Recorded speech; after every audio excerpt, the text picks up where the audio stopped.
Today we have an amazing presentation as always. I will be talking about what makes me and Miss Bhavna will be talking about what makes an exceptional or outstanding LSAs.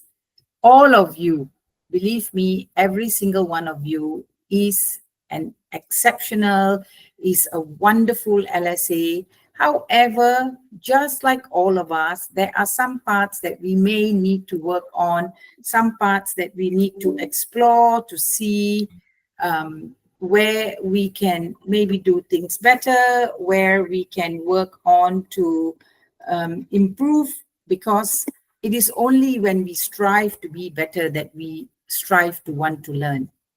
So outstanding LSAs or even classroom assistants, because some of you are classroom assistants acting as LSAs, some of you are inclusion assistants, some of you are ILSAs, all kinds of names, same but different. So it's all in the name, but it all means the same thing. Oh no, I think I have to move here.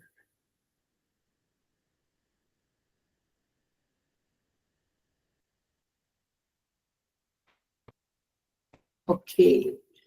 Bhavna, you want to take over? Yeah. Hi, good evening, everyone. And I hope you had a wonderful day and a productive day. We all LSAs, we have a very beautiful community which is created by Ms. Harmeet, by her company, which is called as Incluzun. And we are on a small session where we discuss as a community our best practices and what best things we can do to support the learners. So this time we have chosen a topic, how to be an outstanding LSA. We all know that we all work very hard. We all work to do the best what we can. But still at times we feel that we are lacking somewhere. And this presentation takes you to the points where you can find where you need to improve and where you are good at it. So we will be covering this quite a big presentation. I would say we could divide it into major 3 parts, like who can be a learning support assistant, which will basically give you an idea if there are new people who are there, how can you become a learning support assistant, what are the qualifications and documentations required. Then the second part would be what are the qualities which make you a good and outstanding LSA. And then what are your roles and responsibilities when you're working as a learning support assistant. Okay, so I think the main focus today is going to be all about the qualities, because I find that a lot of LSAs actually are on a very good path, but they sometimes forget that there are so many things. And many people approach me and say, oh, I want to be an LSA, thinking that, oh, I can just, jump on and be an LSA. No, it's not easy. It's understanding what it's all about, and that's what we want to tackle today. Okay, just before we start the presentation, there's actually something that I want to bring up with, that I want you to think about. Take 3 minutes, not even, no, just take 20 seconds, 30 seconds to think about, who do you think an LSA is? What role does the LSA play? Who does the LSA support? And who does the LSA report to? Who is in the team of the LSA? I may not cover all of these, but these are very pertinent questions that I would like you to ask yourself, because it is only when we question ourselves that we can get to a better place. We can scale greater heights. We can move on to become better than where we are. Right.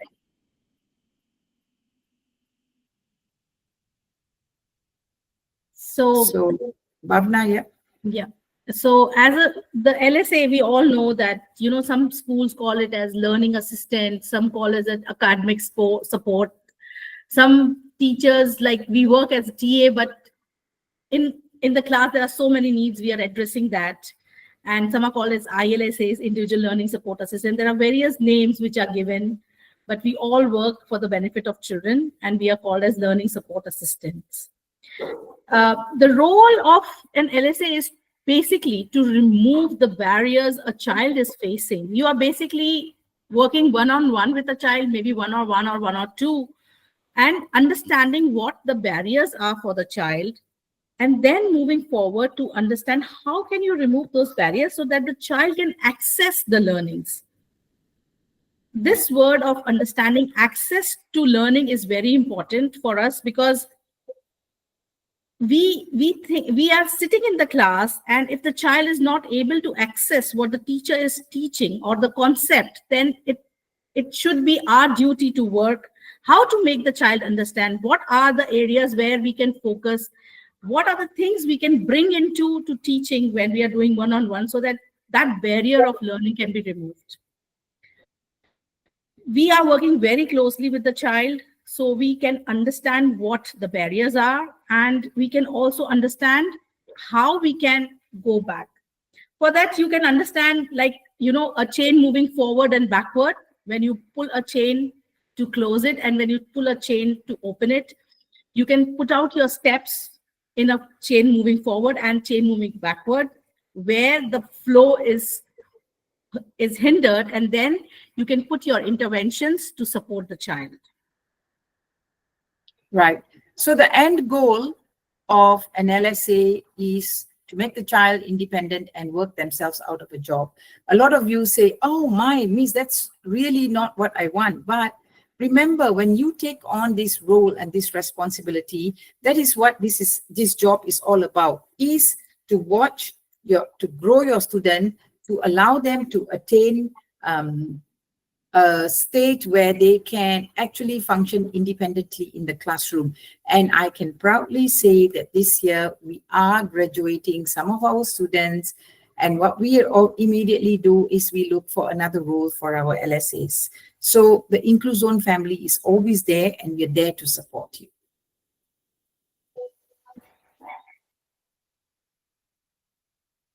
So as we discussed that there are few new people who must be looking to work as a learning support assistant in the next academic year. This is for them. So what are the qualifications required to become an LSA? So you should have some basic qualification where you must, it is good to have a 3-year or 4-year degree course, but if not, then high school is the minimum qualification which is required to become an ILSA. Then you should also have certificates in ABA, or which is called as ABAT, which is at times, because most of the schools would prefer to have somebody who has trained in ABA or who understands how the behavior management is done. You should, it will be a positive if you have a degree or a certificate in psychology or mental health well-being, because it helps you to understand the concept, how to support the child very quickly. And if you have some other experiences working with children back your home country, it adds on to your profile that you have, or you know how to work with children. May not be of special needs, but you know how to work with children. Okay, so coming back to what Ms. Bhavna was saying about your ABA, ABAT, IBT, BTL1, there are different levels of qualifications. Now, it has come to my attention that people are doing 40 hours of ABA, I wouldn't even call it certificate. 40 hours, where you get a certificate at the end of it to say you've done a 40 hours. Now, some organizations do their 40 hours really well. They are very particular about the qualifications. They make sure that there is understanding. They make sure that at the end of it, the students have a big understanding or a good understanding of what the basic principles of ABA. This does not make you an ABA therapist. So in my line of work, we get loads of CVs. We have thousands and thousands of CVs. We are able to immediately weed out good CVs versus CVs that are not well presented, or CVs that we know have got qualifications that don't really that are not really true. So my advice to you is that if you want to take on extra qualifications, make sure that you join a company that will support you well, that will train you well. Don't just join anybody just for the sake of trying to get the certificate. Yes, because there are a lot of certificates which are available online and free. And I know that sometimes just to add on a qualification, lot of people do these certificates. But to be honest, if you don't understand the concept, then there is no use of the certificate. So the most important thing is you should understand the concepts of behavior management. Although you are doing it online, doesn't matter. But if you have clarity, then it's okay. If you don't have clarity, then I think you need to go to some other institute where they can give you a better quality of learning and giving you a lot of insights about how to manage the behaviors. Thank you, a song. She's saying that's right. Okay. So who can be again, the qualities, right? Most importantly is you should have a passion to work with children. You need to understand that you are going to work with a child that is struggling with understanding what the world is all about. That is why we say the passion is very important. You need to be able to say that no matter what the barriers that come in my way, no matter what the child is saying or doing, I will find a way to make it work. So having a calm and confident nature is quite essential. You need to be able to deal with the child calmly. So all of behaviors, all of meltdowns will go through a peak. And this is what I'm constantly talking about when we do our behavior training. So the child, when they are escalating in their behavior, they will reach a peak. This peak means that there is no reasoning with them. So it's no use you going to the child there and saying, stop screaming, stop screaming, stop screaming, because I have seen that. And you're shouting at this child who is basically not able to process anything except the fact that they are so distraught. The best thing always is to leave the child alone, to just keep them safe and let them calm down. And then you find the right opportunity to work with them and to use that as a teaching moment. So you should be able to provide behavior, academic, and emotional support as and when needed, right? Look at the situation, look at what it's all about, and then tell yourself, okay, I think I need to do this, I need to do that, I need to do this at this time. Whenever you have doubts, lean on your friends around you. There are many, many people here who are a lot more experienced. Till today, I have over 40 years of experience, and I still ask. I still want to know. I still want to learn. I don't know everything. I don't know. I can't say that I know everything. If you are telling me that you know everything, I am telling you you're not a good LSA. You should know a lot, you don't know everything. Okay, you should have good and clear communication skills. You should be able to put forward your thoughts. You should be able to process the thoughts of the child, because you are the child's voice. You are his or her advocate.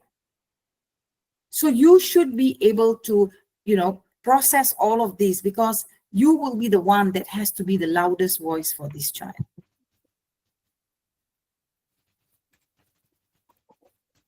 Okay, next.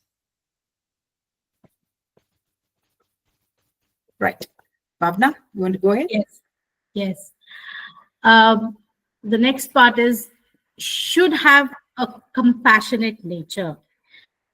We do understand that we all are working under, an environment where there are a lot of demands put in. The child has barriers. We need to focus on the IP, his targets. We need to coordinate. We need to communicate. We need to manage the behaviors. We need to manage the learning of the child. But in all of this, you should be so compassionate to understand that, think about the child perspective, what he's facing, and how can we support him so that, he feels not only bonded with you, but he feels a comfort zone with you, so that when he is struggling, he looks towards you. to help him. That compassion you need to create, the relationship you need to create with the child. And till the time, you don't have that kind of relationship, that compassion, that understanding between you, the relationship will not work.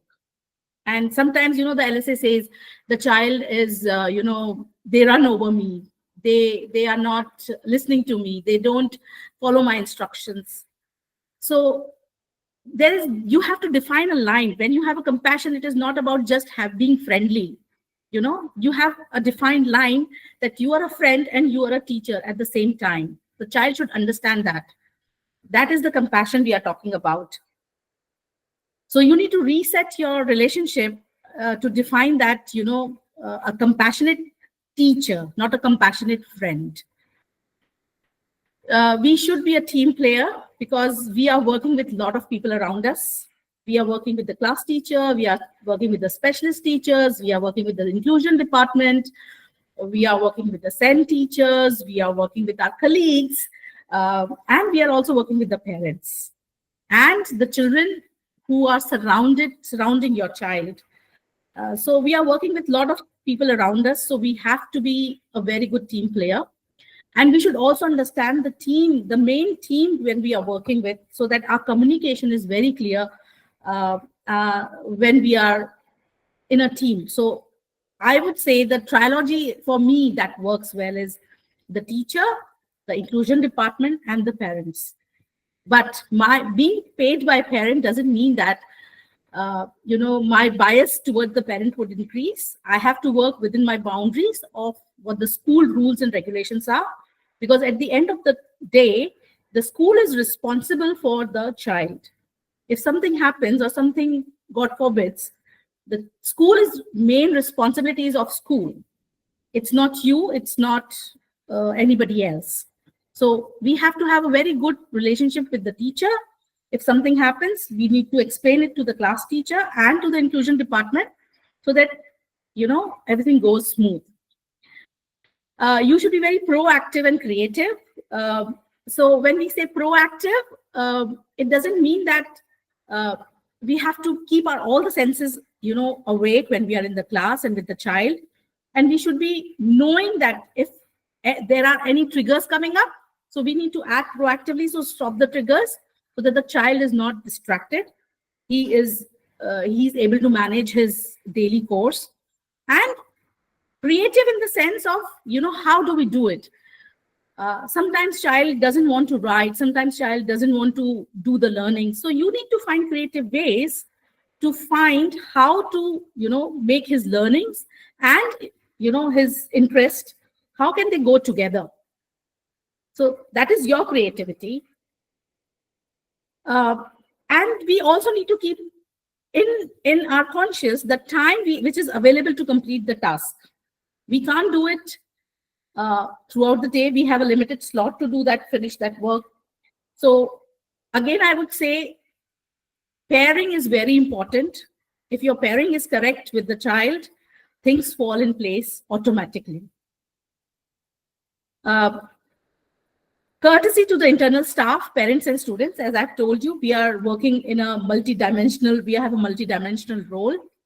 So a courteous relationship with everyone is very much required. We are not the teachers. We are not the, I would say, a caretaker or replacing the parents over there. We are not. We are just aiding the learning of a child. We are there to aid the child. This is our responsibility, and we should understand the responsibility very well.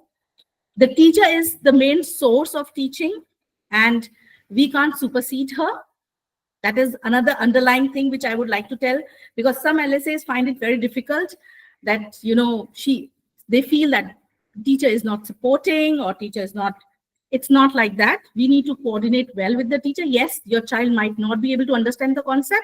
You can ask the teacher, Miss, can I have something extra, or this I feel is the child needs this extra support. Can you please have a look so I can support him? So understanding a clear conversation and courtesy of relationship helps you to navigate a lot of problem day in, day out. Yes, Ms. Harmeet, what do you think? Yep. So I want to come back to the point of pairing.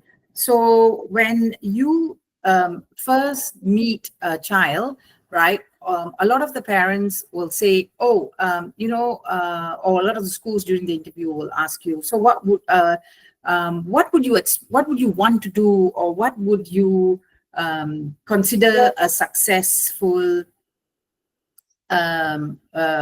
first day or something like that? Some of the answers I hear are ridiculous, right? And some of my LSAs give fantastic answers. And the ones that we are always looking for is people who refer to the word pairing. Remember, you are entering into a relationship with a child. Think about when you want to get married. Think about it on that line. You just don't meet the person the first day and say, okay, I decide I want to marry you. No, you build up a relationship. You work on building up something that you know both of you can provide like a common ground where you want to meet the needs of the child, but don't overstep your boundaries. I think Bhavna said something very, very clearly when she said that don't think you are the parent. A lot of us take on the role of thinking we are the parent. You are not a parent. You are there to support the child to the best of the ability. Yes, you can show compassion. Yes, you can show love, but it's important that you need to set boundaries for the child. So somebody down in the message posted saying that,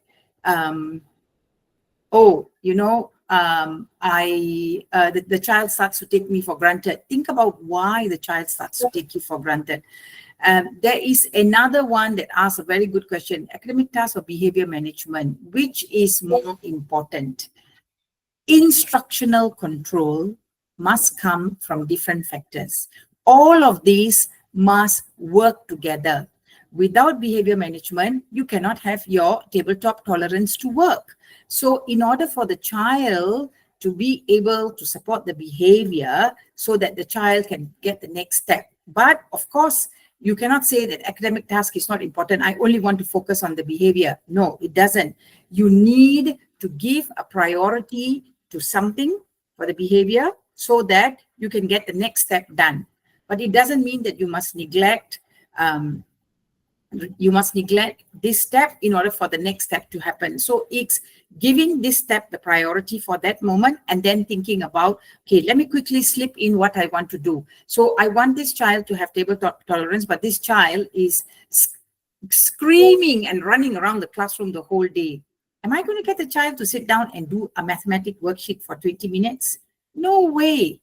No way. But I can first of all, calm the child down, bring him to the table for maybe just target 2 minutes. And in that 2 minutes, you can quickly work on something that he enjoys. Let's say this child likes dinosaurs. Bring 2 dinosaurs together and say, hey, 1 + 1, 2 dinosaurs. See, you slipped in learning and you also taught him a 20-second tabletop tolerance. Then you build it up.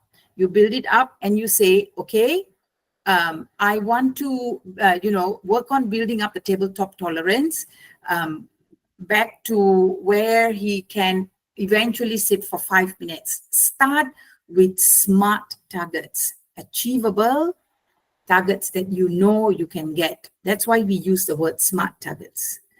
Okay. Bhavna, let's just jump right out to here because, right. So we've talked quite a bit about role and responsibilities, but what we will do is we will quickly run through this again so that you understand what this is all about. So what are the roles and responsibilities of the learning support assistant? Is to understand and respond to individual student strengths and needs for improved student achievement and well-being. So and this is what my LSAs who have worked with me for years know that I always tell them, you are the most important person in the child's life at that time. You work the closest with the child. You are making the most observations. You are seeing the small changes. You are seeing the progress. You are watching this child grow and develop, something which me as a head of inclusion, me as a teacher may miss. So don't be afraid to say what you are seeing. You can always present it to the teacher or the head of inclusion or whoever is doing your targets and saying, I love the targets that you have done. I really feel that they're wonderful targets. However, my child is not achieving the targets at this time. Can we relook at them? Can we change them slightly? Because this is what I have been seeing. I may be wrong, but this is what I'm seeing on the daily basis as he's enjoying this. I would like to incorporate this. What do you think? Okay, so always make it in a way where you are always asking for the other person's opinion as well, judgment, and you are giving your thoughts. You cannot just go there and say, hey, I think you're wrong. Your targets are stupid. I think a waste of time. I don't think you should be doing this to the child because they are not. No, please always make sure you're courteous in the way you present. Supporting students learning through direct support and intervention required to maximize student achievement and well-being. So you are, involved in all of his learning. You are going to be there influencing everything, your interventions. When the therapist comes, go and ask questions, go and watch, take the materials from them, use it. Take the targets, use the targets in the class, take the techniques that the therapist is using and transfer it into the class setting, right? Sharing information between all relevant partners. So now, sharing information is something that you need to understand what information. That's the reason I stopped there, because there is also such a thing as confidentiality, right? You need to understand that when you share information, it is only information that is within the classroom. You are not going to go and tell the parent something else in the classroom about whatever has happened in the classroom that has nothing to do with the child's progress and learning for the day. Okay? And the same thing with the parent coming and telling you information. So make sure you know where your boundaries are, understand confidentiality. So safeguarding and confidentiality is something that we are very, very concerned about. And that's the first thing that all our LSAs are required to do. They do a short safeguarding training because we want them to understand. Of course, when you go into school, you will be learning more. Sharing information, ensuring that resources and supports are implemented in a precise and personalized manner. Please make sure that you come into school prepared. Even if it takes you 15 minutes before you go home, just get ready for the next day. It creates a whole different persona. The school will look at you differently. You become a true professional. Provide direct support when required, yes. So you need to understand, when do I step in? When do I step away? What can I do to ensure that everything is being done correctly? Do I want to be there to spoon feed him? He may need the spoon feeding at the moment, but the minute you see that he's a little bit more independent, learn how to step back, right? Collaborate with and assist classroom teachers. Your teachers are your best friends. They are the ones who will be there with you. They are the ones, your inclusion team is your support as well.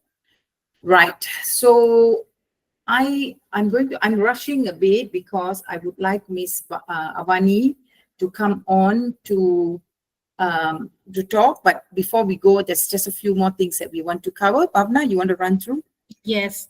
So this is the, you need to understand that this is my team and I'm going to work with them. And everybody is important in communication, but do understand that every school has their own way to communicate. So before you do any communication, you should always check with your inclusion team what and how they would like to communicate to you with the parent. So I would say an ILSA is, we can understand we are like a sandwich between where we have a school who we are responsible to and we are reporting to, and we have parents who we are reporting to. But then we have to, because it is the school who is providing us the base to work, and it is the school who is managing the whole situation. So we need to follow the school directions, how to do the reporting. And I would say in reporting, as Ms. Harmeet rightly said, when we are reporting, things which happen in the class should remain in the class. It is the class teacher's duty if she wants to inform something particular about the day or something happened in the class. We are not responsible for that. It is the teacher's duty. And it is the way she describes it is much better because she has a wider perspective than us. So again, communication has to be done, but it has to be, I would say, a positive way of communication helps parents, because just understand the parents, they are going through so much of stress, having a child who is requiring support. They have jobs, they have so many things on their plates. And if we produce something which is like a negative statement or something giving them negative at the end of the day, I think it might upset them. So we are not giving a false reporting, but we are producing whatever we are giving is in a positive way.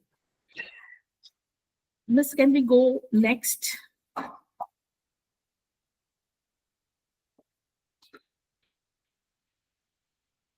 So I think sorry, I'll just run through quickly this one because I just want to talk about policies. So every single school will have different policies. Like somebody's asking me about final assessments. You need to speak to your teacher. You need to speak to them and ask them what their policies are on final assessments, because they will then, whatever final assessments you have will be reflected in the final report. So there is no way I can sit here. See, this is something again that I will admit. There's no way I can sit here and tell you that your school will have this policy, because I don't know. Go back to the school, explain to them about this and say, what do I do now? What do I do if the final assessments are very difficult for the child? Is there any way I can support the child? That they may say, okay, listen, we cannot change the assessment papers, but because your child has an identification, we will allow you to read, so you can become a reader or you can become a scribe. So that is already a big help. So that's why depends on school policy, depends on what accommodations you have applied for. There are many, many factors that will come into play. I cannot sit here and tell you this is what you need to do. I can only give you suggestions, final outcome and decision from school. So policies are very important. There are many policies you need to be aware of.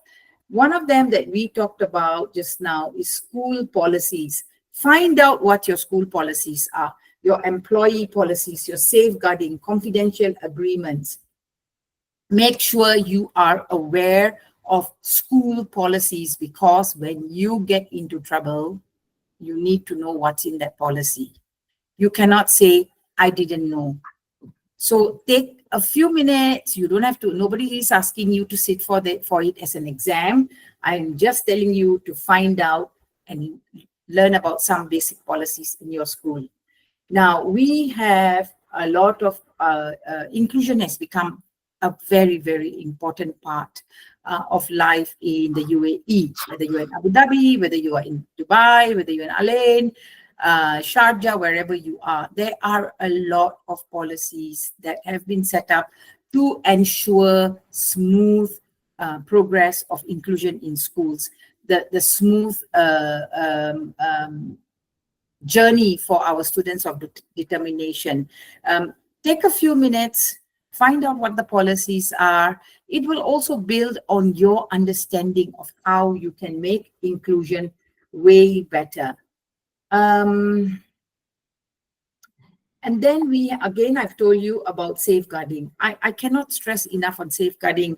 Unfortunately, as the year progresses, we tend to want to, all of us get tired. We are humans.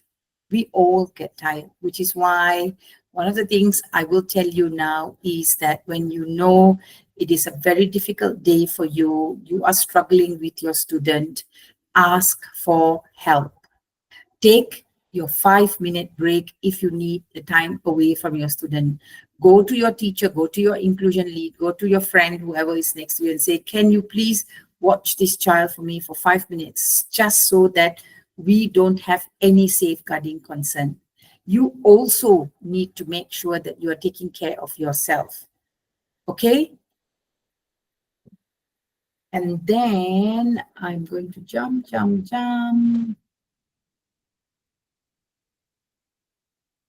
Golden rule of confidentiality.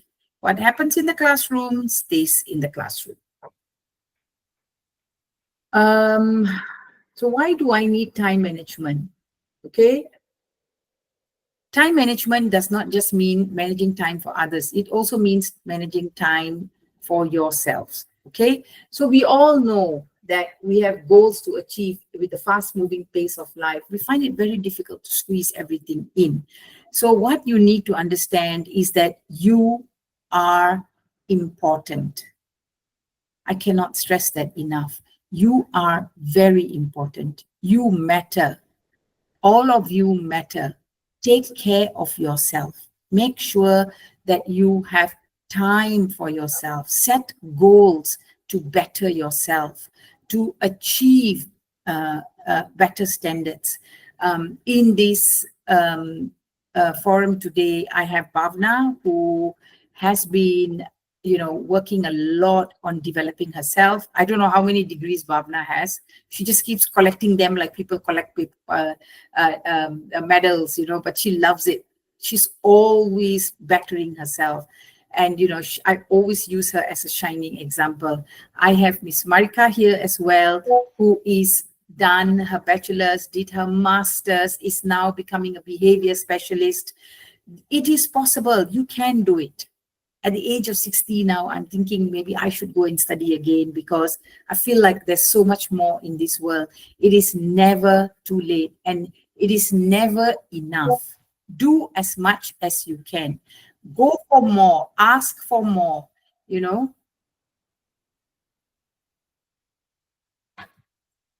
right? Setting time for your personal development. Use a planner. Make a goal or target of what you want to complete. Note down trainings. I am always sharing trainings. Any free trainings that I get, I'm sharing. I'm putting the word out. I'm going now to everybody and saying, come on, go, it's free. You don't have to pay for it. Why would you want to pay 100 or 200 or 500 or 10,000 for a simple topic like that? This is a topic that can be done for free. Go. And that's the reason also why we do these monthly forums. These are all for you, because your development means that you are becoming better support for a student of determination, for a student who is going to have a chance to be a contributing member of society, building a sustainable pathway for them. You are the foundation for the child. You are his voice. You are his foundation. You are his biggest advocate. All right. Thank you, everybody. This has been so lovely. I haven't done a presentation for so long, and I just realized I really miss interacting with all of you. I am going to get Miss Arti to come, Miss Avni to come on and talk about a very important topic, something that is very, very dear to everybody's heart. And it's very, very important that you understand that this is part of your well-being opportunity. You remember, you are important. All right. Thank you. We have Miss Avni on. Let me stop sharing. How do I stop sharing? Thank you very much, Miss. Thank you, Miss Bhavna, and thank you, Miss Harmeet. for the enlightening basic needs of what I would say, the basic things about LSA, which no book would cover. So very, very important points which we learned today. So as you said, self-care is very, very important. This is one step towards self-care. I will present my screen and I'll share my screen. Can you hear me? Yes, we can. All right, share your screen so you can present.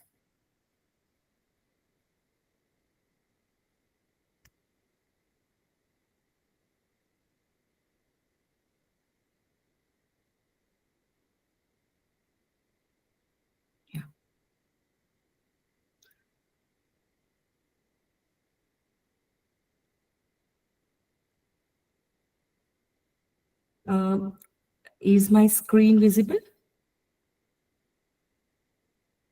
Yes. Yeah, it looks clear. Okay. So again, as Ms. Bhavna also suggested that I am also not aware of how to enlarge my screen. So is it visible? Can you all see and read it? Yeah, Yes, yes. it's clear. It's clear, Avani. It's all right. Okay, so because it's a vast topic, I would just like to touch few points which are very, very important. I would maybe if we get some time later on, we can have some important points we can also cover later in the next session. So let's start about how to create breast cancer awareness. Well, I'm not able to move on.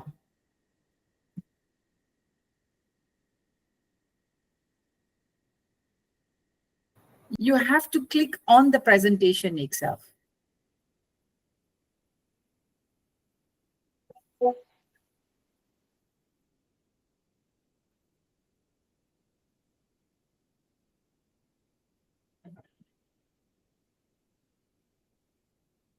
Okay, you know, when you are sharing, you don't click on the share. You have to click on the presentation in your... Yeah. Okay, on my presentation. Yeah. Yeah. Now. Okay. You all can see this, right? Yes. Okay. Okay. So now I'll do it from beginning. Now this is available. This is you can see this, right? Yes. Okay. So let's go. So what we will discuss today is about cancer and statistics in brief. Breast cancer and statistics. What are the risk factors? Breast cancer and the types of cancer. Early diagnosis. Clinical diagnosis.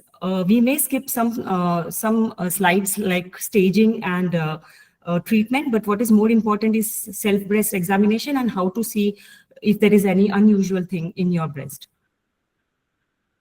So, so many personalities you might have heard that they have underwent breast cancer surgeries, chemotherapy, and while they were going through this journey, some of them said that they were very grateful.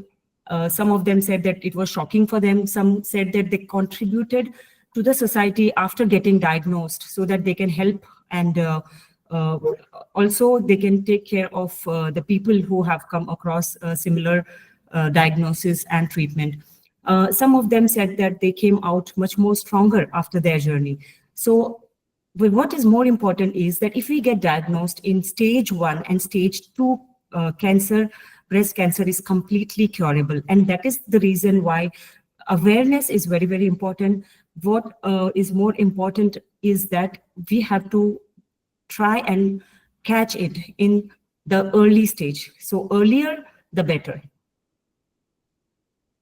So we will not go deep into the statistics, but as you can see the numbers, more than 20 million new cases are diagnosed every month, every year.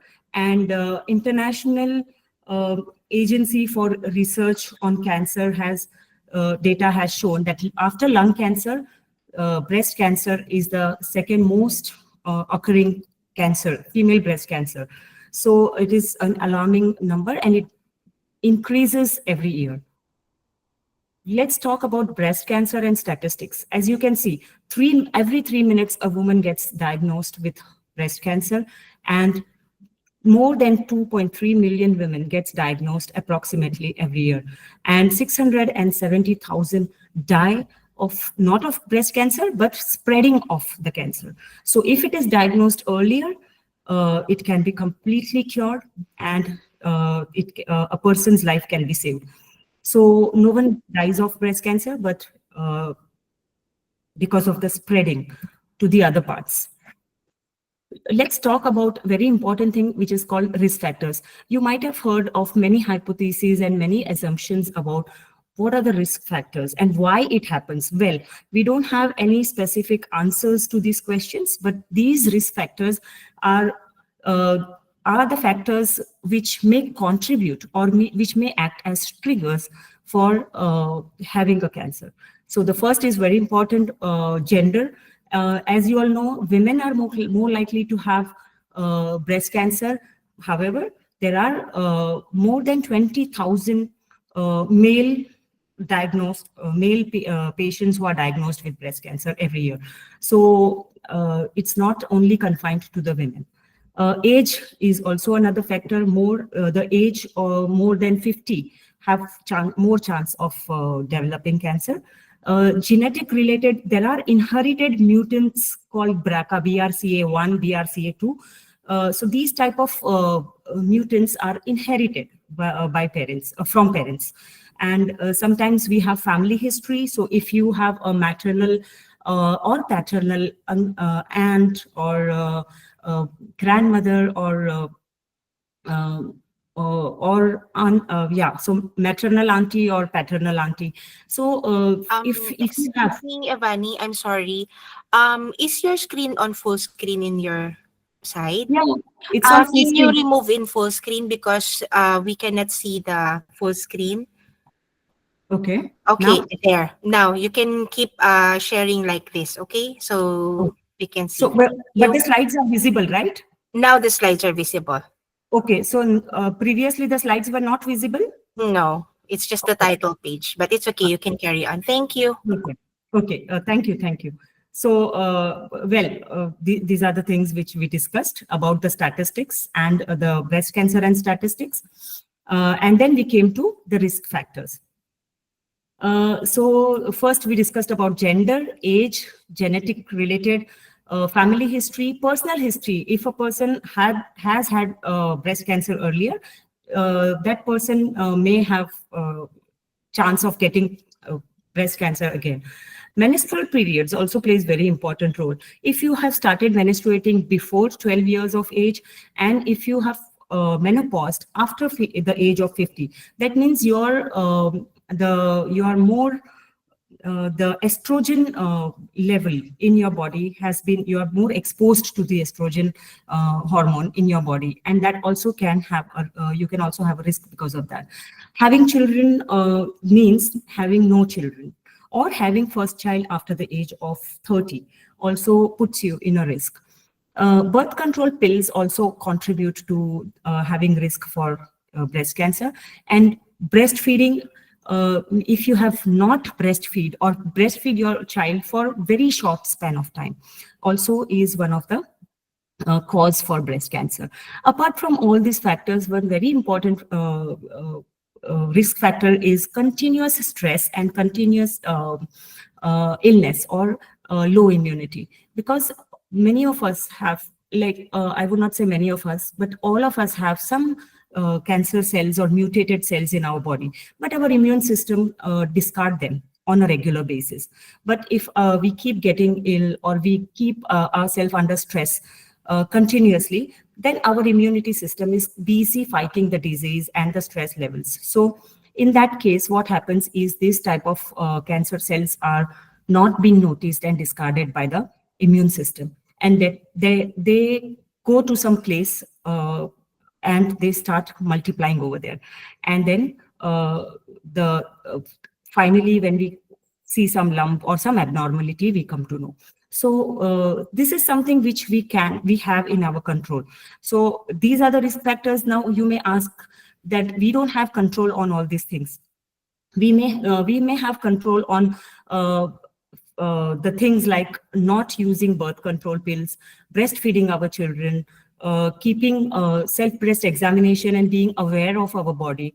So and make sure that we don't take too much of stress, or we exercise regularly, and also try to build our immunity.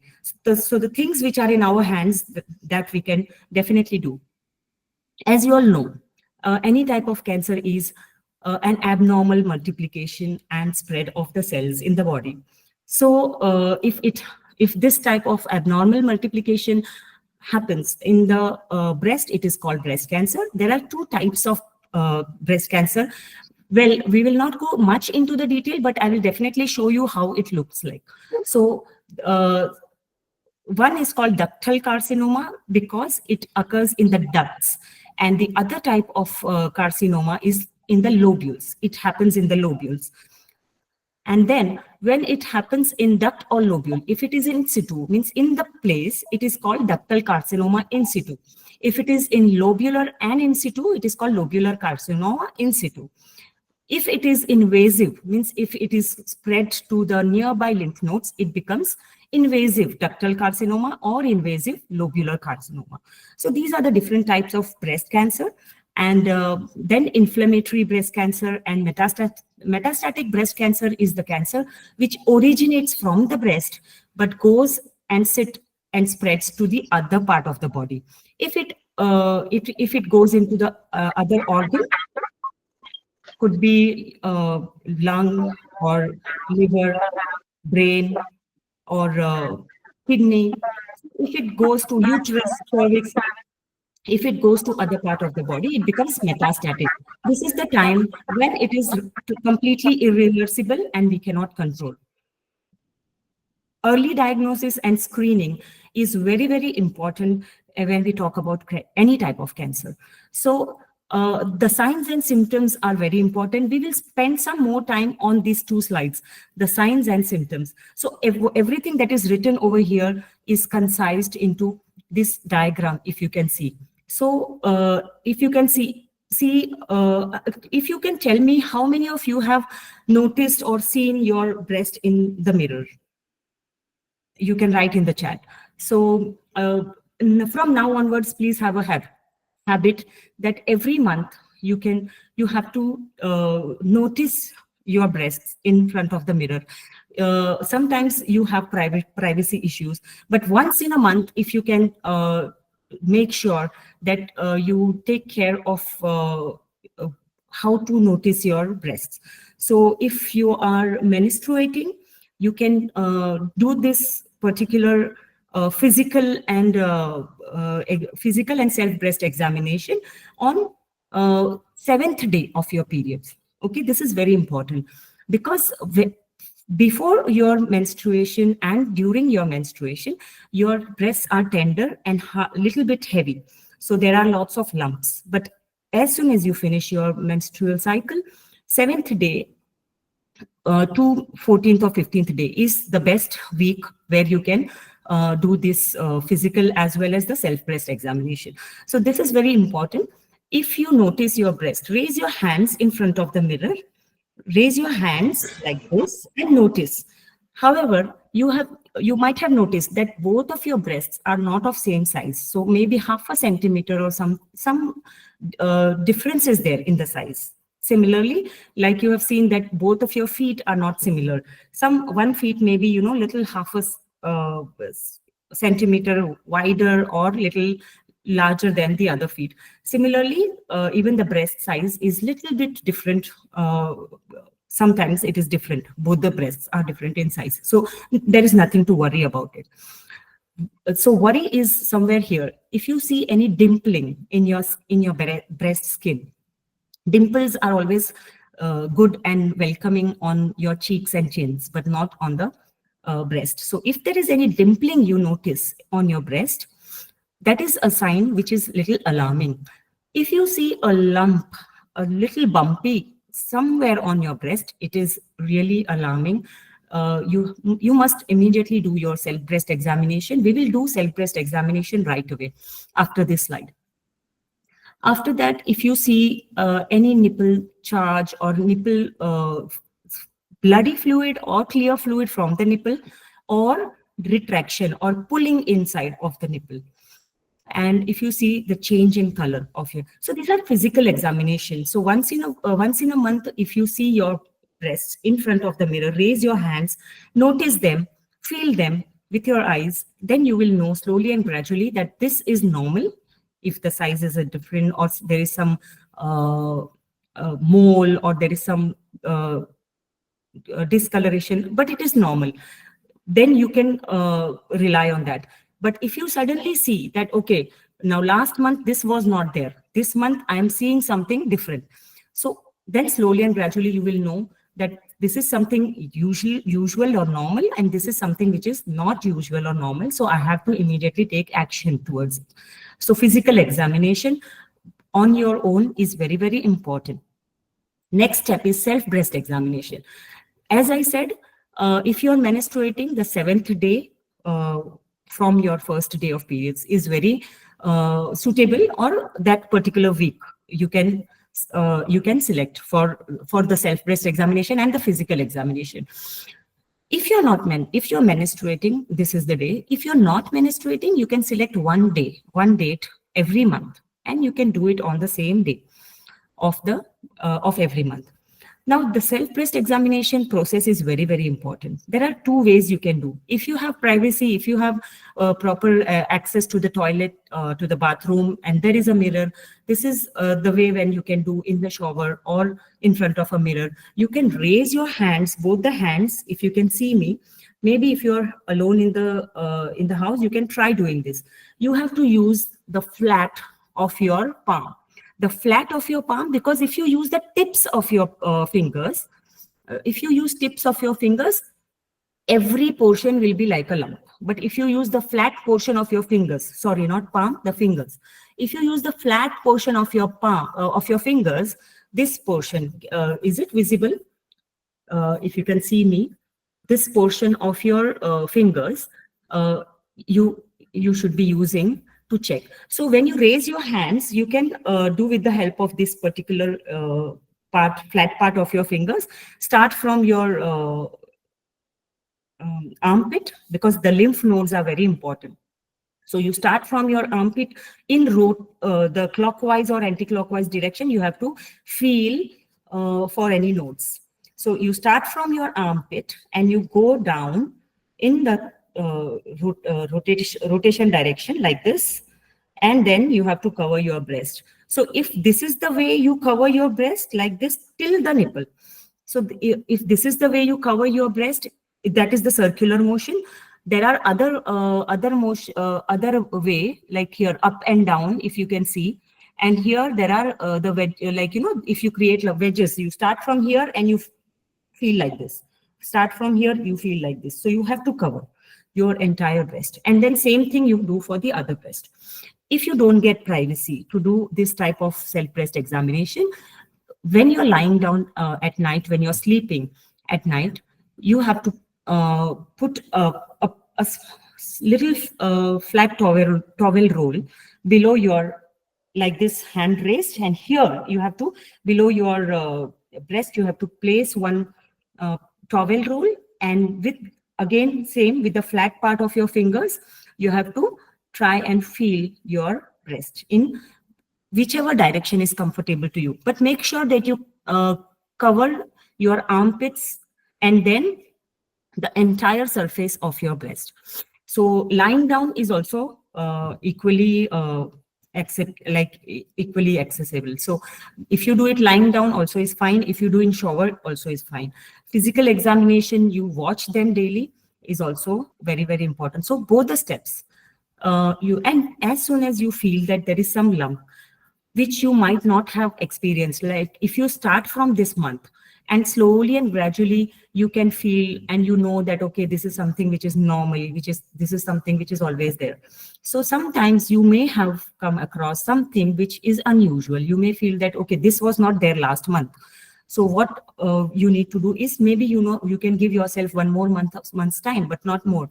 And you can check that, okay, this sometimes because of hormonal imbalances, because of stress, your diet habits, sometimes there are some nodes or fibroids. But if it stays for like 2 consecutive months, 2 to 3 months, then definitely you should get yourself assessed. So this was self-breast examination, which we do at home, so that you are aware of your breast. But this is the clinical. So, sorry, Avani, I'm going to interrupt only because we are running out of time. Yes. Yes.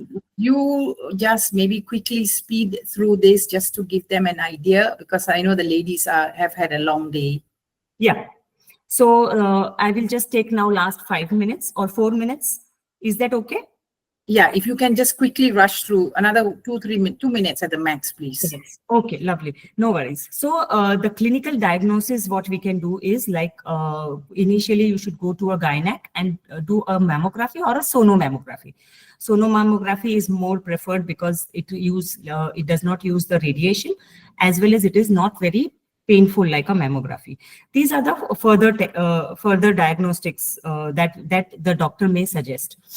And then what next? These are the staging. We need not go into the detail. Only we have to remember that stage 1, stage 2, completely curable. If we don't go much into the detail, we just have to understand that self-breast examination and the first diagnosis as soon as possible is very, very important. So staging is not like very for us right now. Not that it's not important, but we don't have time. After understanding what happens, these are the treatment. Very good treatments are available now, and which are not very which will change your quality of life and all. So very comfortable and convenient treatments are available right now. And these are the celebrities which you all might be knowing, that have gone through the same struggle, but they have also combat the journey of cancer and have come back to the normal life, and they have led a very normal life now. And they are helping the society to create awareness and have social groups, so that people will, have awareness about the disease and not get scared. So if you have any questions, you can email to Ms. Harmeet, and then maybe you can take my email ID and share. I will try to share the just message me and I will put you what I will do is that I will put you in touch with Avani if needed. But what I would like to say is that please, one of the things of self-care is taking care of yourself. And like Ms. Avani has said, breast cancer is on the rise. Be very careful. Take care of yourself. You are important. All right. Thank you, everybody. Good night and have a lovely evening. We will see you at next month's forum, which I am trying to decide what. I don't know what is the last one. So maybe it's preparing and wrapping up and preparing over the summer, what to do, or something like that. So join us next month. If you still haven't got a job and you're looking for a job, send us your CV. Donabel, can you put yes, that's it. Our sites are there and you can find us on that. Thank you, everybody. Thank you, Miss. Thank you, Miss, for giving opportunity. No problem. Thank you, Avani, for your time. All right. Good night. Bye. Thanks, everyone. Bye. Thank you. Thank you, Miss. Stop recording first. Thank you, Miss. You are welcome.